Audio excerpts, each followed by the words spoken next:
நம்ம வீட்டோட பேக் போனே இந்த ஃபவுண்டேஷன் தான். ஃபவுண்டேஷன்ல இருந்து பேஸ்மெண்ட் வரைக்கும் என்னென்ன ஸ்டெப்ஸ் இருக்குன்னு ஒவ்வொன்றா சொல்ல போறேன், நோட் பண்ணிக்கோங்க. ஃபர்ஸ்ட் வந்து நம்ம பிளாட்ல எங்கெல்லாம் ஃபவுண்டேஷன் வரும் அப்படின்றத தெளிவாக மார்க் பண்ணணும். மார்க் பண்ண அப்புறமா எர்த் ஒர்க்கை வந்து ஸ்டார்ட் பண்ணணும். எர்த் ஒர்க் பண்ணிட்டு நம்ம உள்ள பிசிசி போடுவோம்.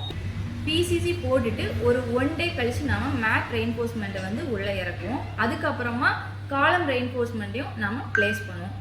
பிளேஸ் பண்ணதுக்கு அப்புறமா ஃபூட்டிங் காங்கிரீட் வந்து போடணும். அதுக்கப்புறமா ஒரு 7 to 14 டேஸ் வந்து க்யூரிங் முடிச்சதுக்கு அப்புறமா அந்த காலம் வந்து நம்ம ரைஸ் பண்ணணும். ரைஸ் பண்ணுற காலம் வந்து கிரேட் பீமோட பாட்டம் லெவல் வரைக்கும் இருக்கிற மாதிரி ரைஸ் பண்ணணும். அதுக்கப்புறமா நம்ம சாயிலை வந்து ரீஃபில் பண்ணணும். ரீஃபில் பண்ணி நல்லா கன்சாலிடேட் பண்ணிவிட்டு அதுக்கப்புறமா கிரேட் பீம் வந்து பிளேஸ் பண்ணணும். கிரேட் பீம் முடிச்சதுக்கு அப்புறமா அதுக்கு மேலே பிரிக் ஒர்க் பேஸ்மெண்ட் வந்து நம்ம போடுவோம். இதுதான் ஃபவுண்டேஷன்லேருந்து பேஸ்மெண்ட் வரைக்கும் உள்ள ஸ்டெப்ஸ். இதோட ஒவ்வொரு ஸ்டெப்ஸையும் நான் தனித்தனியாக எக்ஸ்பிளைன் பண்ணி அடுத்தடுத்த வீடியோஸில் போடுறேன், பாருங்கள். வீடியோ பிடிச்சிருந்தா சப்ஸ்கிரைப் பண்ணுங்கள்.